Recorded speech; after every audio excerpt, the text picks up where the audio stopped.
Warning, this podcast contains spoilers. And Mega Coven. The Mega Coven.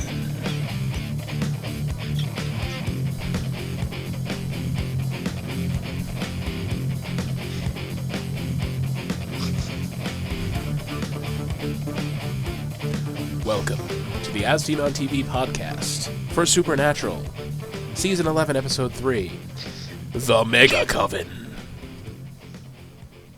No, it's actually called Bad Seed. Yeah.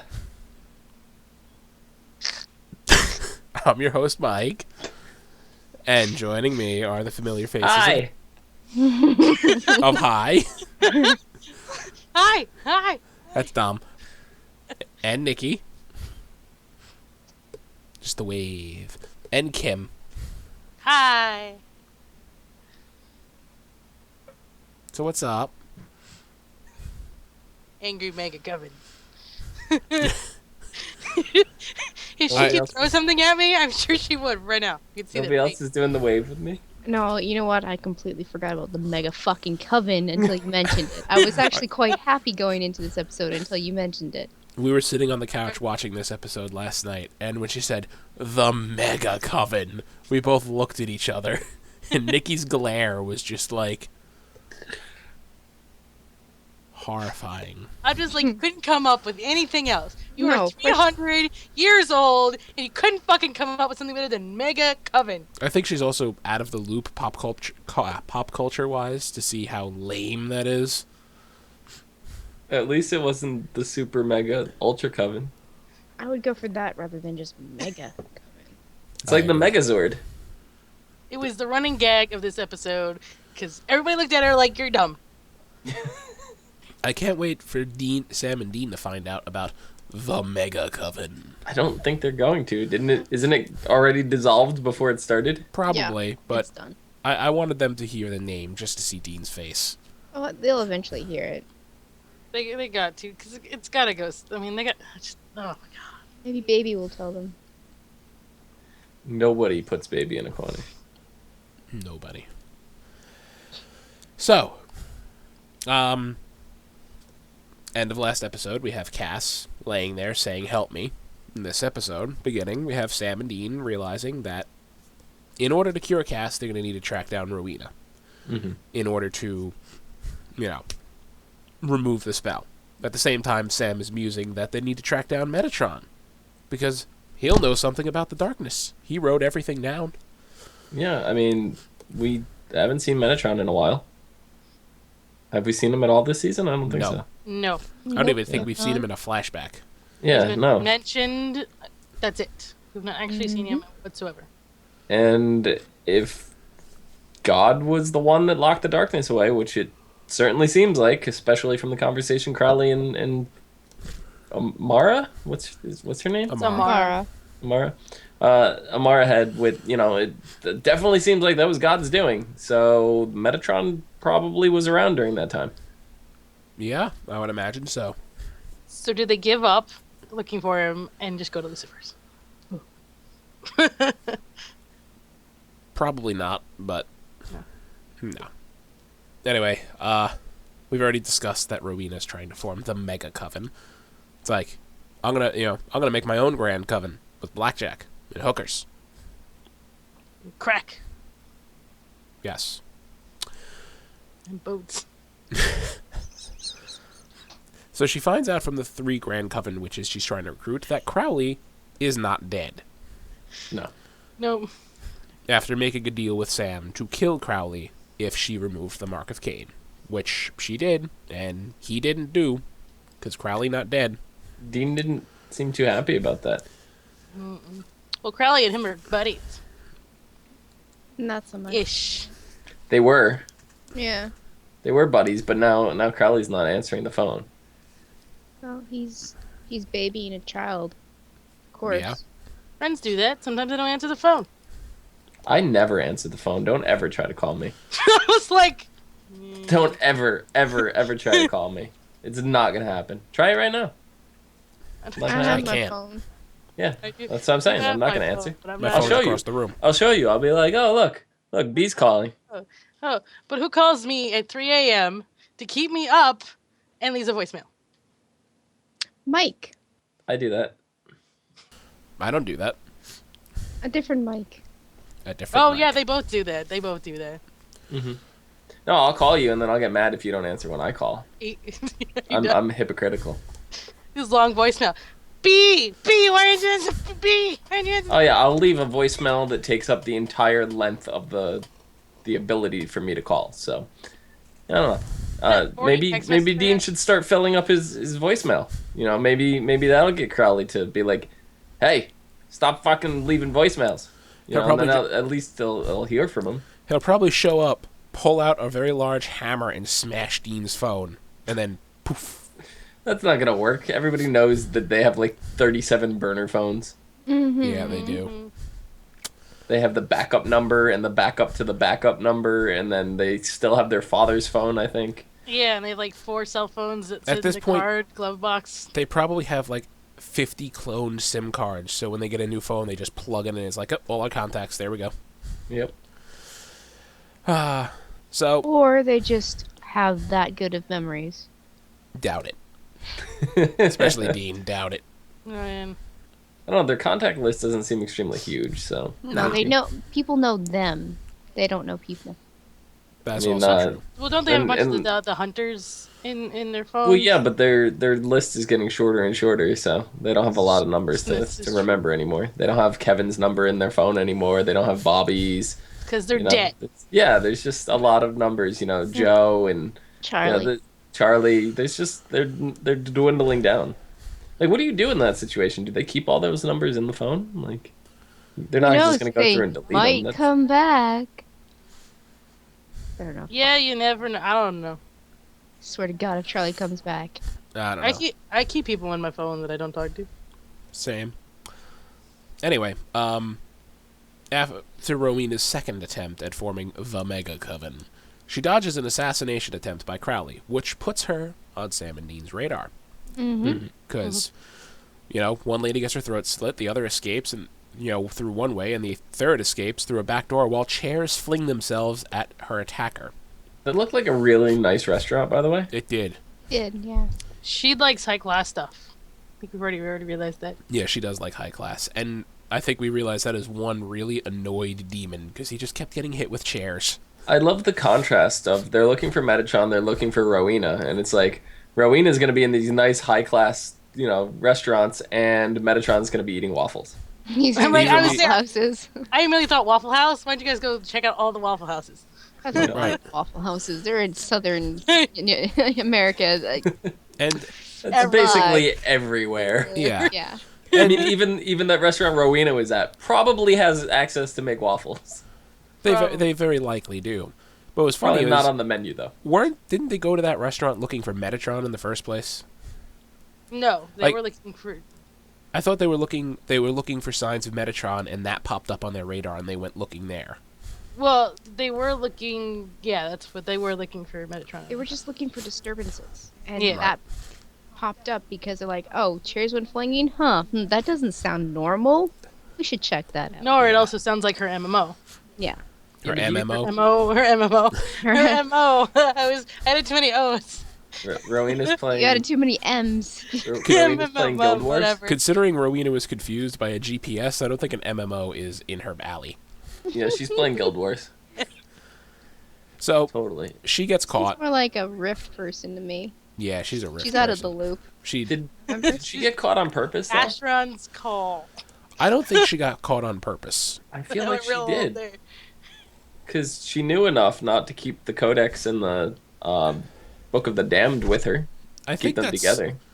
I think that's just a smart precaution in case the unforeseeable happens, like, Crowley shows up out of nowhere. I think that's more a contingency against the unforeseen. Unless she does have it and she used a cloaking spell. Yeah, I guess, but it just seemed weird to me that she knows Sam and Dean, two brothers, and Dean just happens to show up, and she's not gonna, start looking around for Sam. Like, that would be the first thing that I would do Yeah. if I was a Maybe- supernatural creature, knew about the Winchesters, confront one of the brothers, knocks him down. I would be looking to see where the other brother is. She mean, did she- not take her eyes off Dean the whole time. She did reveal to Sam, or to Dean, what Sam had done. Maybe she thought that Sam and Dean had split because of that. Maybe she thought that Dean knew. It's possible. Yeah, how is she to know their current state of affairs? Still, Anyway, I'd be cautious. right. Yeah, if you're already taking precautions to like not have some of your stuff together, you know them enough, and you obviously know them. Then more likely than not, they're gonna be together. Okay, here's another perspective. Marina's 300 years old. She probably hasn't had much action, and Sam and Dean are strapping young lads. Whoa. Well, what are you getting at? She was I'm in, getting, yeah. she was in need of a quickie threesome in the back of the Impala. Oh yeah, She wasn't flying. So she planned it out the whole time. yeah, definitely. Well, anyway, She wants a piece of that. she was caught. The pie. She cured Cass, who was choking a bitch. I don't think he's cured. I don't think he's Go ahead. fully cured either. There's something, Else wrong. I don't know. The whole witch killing bullets pointed at the back of the head might have made her actually go through with it, because she only escaped because Sam and Dean were distracted, with Cass like having a half seizure. I think she cured him, but I think there's going to be lingering side effects. You know what? That's probably likely. Well, anyway, Cass is back together, and I was expecting her to set the building on fire after trapping the three of them in there. Yeah, she just pulls the gate down magically, pushes him around a bit, and runs away. Like, you have three banes of your existence caught in one room. Kill them? Or play Bond villain? Bond villain. Just tell him the whole plan.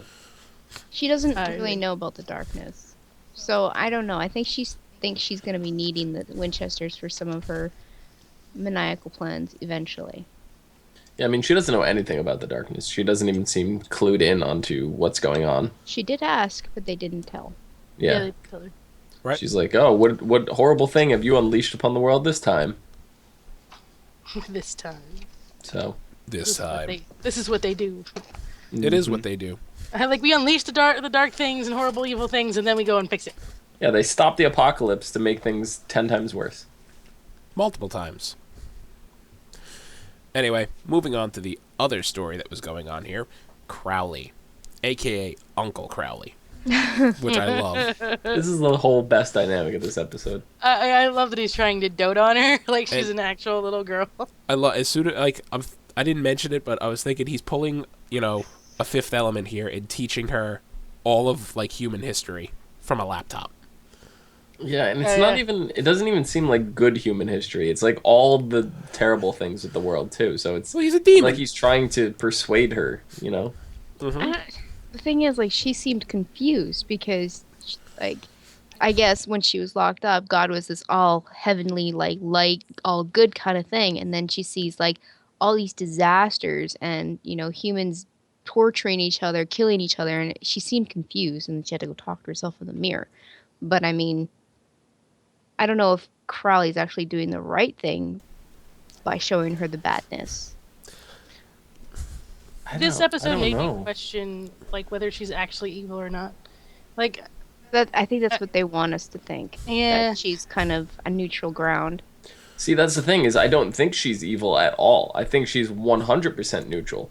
And we had, God, who's on the light side of things. We had Lucifer, who's on the evil side of things. And then we had her that's in the middle. And she was probably pushing for things to be more neutral, where both things could, get Balance. along and, have a balance to the world. And God was like, nope. I think the issue was she's an extremely powerful entity who has an insatiable hunger for souls. That And is she would just also a keep problem. gobbling them because she ate how many demons? And God knows how many, actual human souls before Crowley took her down there. 5, Well- I think, that we saw in this particular episode. And Yeah. in this particular episode, and we don't know how many more, she devoured them. And Off camera, too, yeah. off camera Yeah. too. And now she's a teenager and still really damn hungry. Yeah, and she's obviously getting worse. Yeah. Yeah, and Crowley's trying to control her hunger too, and that's not going to go well. And No. I just got to give props to the actress they got to play teenage Amara. She got the crazy eyes down, something fucking perfect. Yeah. That was creepy. That's I'm great. hungry. And then I think my daughter has said I'm hungry in that exact way before. She's never given me the crazy eyes, though. You better feed her immediately, or she's going to eat your soul. She's threatened to do that before, actually. Hasn't she, honey? I think Dom was there for something Uh-huh. similar to soul eating. Yes. Probably. So, Amara. This is going to be interesting. And now for my favorite part of the episode. Which I had this was out of nowhere. We got a demon sitting in a bar, and an angel walks in and draws his blade. And I'm like, alright, so what's going on here? Because we heard earlier that heaven is looking for Metatron. Right. Now, all of a sudden, because Cass is picking up angel radio. Anyway, they sit down and they share a drink. It looks like they were having multiple drinks. Yeah. Yeah. So, apparently, they're just grunts in the respective armies. They're just low on the totem pole, expendable, as they've both mentioned. And they're just gossiping. Hey, Yeah, what's, they were. hey, what's I going on thought it was- upstairs? Yeah. Like they've done this before. It almost seemed like it was a couple. I got the impression that it was a couple because we don't know their gender because Right. souls can go in and out of the meat suits, however they want. But and that's not even to say that they couldn't even be a same-sex couple, but they legit just seem like a couple to me. Yeah, I didn't even think about that I dynamic. mean, the looks and stuff they exchanged is probably just a test to see who they were. That too. Check their mannerisms and stuff and be like, okay, you're alright. But, did your alarms go off? Yeah. Been crazy. And they just, what's management doing about it? Nothing. Everything's Yes, chaos in, They're going to take matters into their own hands. right. I wonder if that's how Lucifer's gonna get out of his cage. If they're gonna try to do like someone else like is gonna while all this other crap is going on, they're gonna be like, well, we're gonna try to fix this problem, and that's how they try to fix it. So what in the hell did all this mean? This whole, this was new for this show. Like, this was a random sidebar with two nobody characters who were just introduced, and they sat down and had a few-minute conversation. We don't know that they're nobody characters that were just No, introduced. you're right. Exactly. We don't know which angel and we don't know which demon it was. That is also very true. But it was very I felt it was very pointed out. Like they made a big this huge scene with this little thing. There had to be more to it. I mean, I just this is episode 3, and this episode they did not drop a major, hey, Lucifer's still in the cage hint like they did the last 2 episodes. Mm-hmm. I mean, now all of a sudden they're like, yeah, we're going to do something about it. We're going to take matters into our own hands. That's our thing. The little people get it done.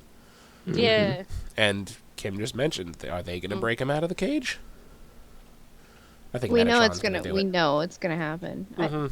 Metatron is mortal now. Unless he fiddled something with the tablet he has, there's no way he'd be able to go to hell and unlock that cage. He'd have to get someone else to do it for him. Right. Mhm. Well, I don't know. But all I know is this was an interesting dynamic, and I liked it. Yep. This episode was directed by Jensen Ackles, right? Yes, it was. But yeah, Mhm. Yeah. it was really good. That's pretty good. And I thought it was pretty funny when the nanny gave her Dante's Inferno. In the original Italian. Yeah. I like this book better that Nanny gave me. Crowley's just like, fuck you. And then she eats her soul and goes, I killed her. I killed it. her. I killed her. Like, wow. All right. Like, we're using dead meat suits. Yes, we don't want any soulless imbeciles running around. Anyway, good episode. It's setting something crazy up. Yep. Was there anything else you guys want to mention? It was pretty straightforward episode. Yeah, it was a very to-the-point episode. Yeah. I'm really liking Amara. Yeah. And I'm liking her better knowing that she may not exactly be evil. Yeah. She has some evil tendencies, but she's a growing girl. She's neutral. There was that whole conversation with her and Crowley. And Crowley's like, oh, we can have everything be evil. And she's like, do you really want that? And Crowley's like, well, now that you mention it, that would be kind of boring. So it seems like she already has a plan in motion of how she wants to reshape the world. Mm-hmm. So I feel like it's to bring heaven and hell together onto Earth, and have everything dealt with together. Well, I think it's But the I don't- concept of you can't live with one without the other. So that same thought process, and that's kind of what that seemed like that conversation was hinting at. Yeah. But she's definitely got a lot going on. I mean, with the conversation she had with herself in the mirror, Mm-hmm. and then, yeah. I mean, like, her really mirror interested to self, see how she reshapes things. her mirror self is far different than she is right now. They seem like they're two separate people.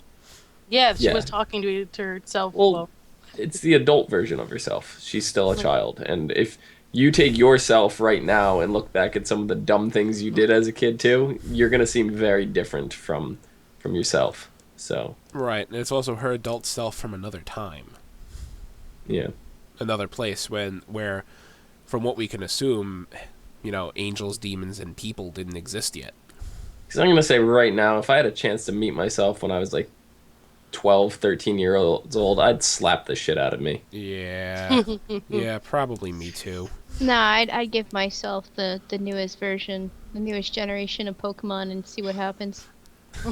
Because that's when, at 12, 13, that's when Blue and Red came out, so. There wasn't.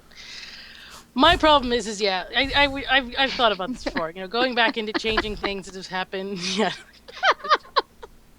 You better give yourself the new console too, because you're I not going to be have able to to. play it. I'd have to. Yeah. Changing things has got, things I've done wrong, stupid things I've done in my life. But then you have to sit back and think of what you go and change those things, then what would you miss? Because you possibly could change everything from that moment to whatever happens in your life now. So you could have different friends. You wouldn't have the same people you're around. You wouldn't have the same. You could be living somewhere else. A lot of things coincide with each other. Because That's why I do something stupid, if like give myself a new DS in the games, because I wouldn't want to change anything. Oh yeah, that's different. Yeah, see. Well, I don't know. That could. It could, but That send would off change like the Animal everything. smallest. That seems like the smallest little That step. would change everything. You 'cause don't you're know introducing that. new technology into an old world, and all of a sudden, people are going to start seeing it. It's going to be world spread news. Scientists are going to want to come and get it. Nintendo's going to pay to get it from you. Then they're going to reverse engineer it, and then next thing you know, they're going to skip a whole generation of games, and everything's going to be all over the place. Keep it secret, keep it safe down there. She's going to be Yeah, assaulted by 9 black-cloaked, hooded figures. One of them's going to take down the hood, and it's going to be like, "It's me, Mario!" and murder her for her Pokemon. Mm-hmm. I didn't know Mario played Pokemon. Yeah, well, He's you Nintendo. say that it's just some small, simple thing, but full on, I butterfly know. effect. To Butterfly me, effect. One small thing could totally change fucking everything. Oop! I squished a bug. Boop, world's ending. You stepped on a bee. Oh no, that bee was meant to sting Why did someone's... you step on B? Yeah, that's so rude. You stepped know, on a That's just wasp. mean. God, why are you stepping on me? You stepped on a wasp, and like 12 hours later, that wasp was supposed to sting who could have been like the guy who was 80 times worse than Hitler. And because that wasp died, it didn't sting that guy. That guy, Didn't took have over an the allergic world. reaction. He didn't die of anaphylaxis, and he went on to dominate the world and enslave and oppress humanity. Look what you did, you little jerk. It's all your fault for stepping on a wasp. Anyway, that's this episode. Next episode is called... That was this episode? No, everything we've talked... Next episode is called Baby. This is exciting. And now, the preview we saw at the end of the episode, it's like, name a monster. And it's Dean trying to come up with a new name for a monster, like a wereghoul or a ghoulpire, werepire. And Sam's like, I'm not saying werepire. But the synopsis sheds some light. The episode is called Baby. Seen entirely from the point of view of the Impala. Okay, baby. That's it. I'm good. Sam and Dean go on a road trip to fight monsters and demons. So this is an episode from the point of view of the car. Mm-hmm. And I'm so loving excited. it. It's our first, I guess, filler episode of the season. It might not be. We don't know. It's a fluff episode, whether there's some we get some information in it or not. It's still a fluff episode. Yeah. Yeah, I mean, we don't even know Those where it hilarious takes place. It could be a flashback. It really It could be. So, I'm excited. Me too. It's interesting. It looks like it'll be the first comedy episode of the season. Because we haven't had really one of them yet. No, we haven't. But we know in Supernatural style that even though it's a fluff episode, we still sometimes get, big storyline in the middle of it. Very true. Yeah. It's usually the very end. Yeah. Yeah, it will be like It would be the last scene. All of a sudden, Metatron will just be like, "Oh, hi guys." Look Kirby what Lucifer? Metatron's gonna come in and just be like, after Dean does something horrible, he's just gonna come and be like, "Look what you did, you little jerk." But he's gonna say it in his own way.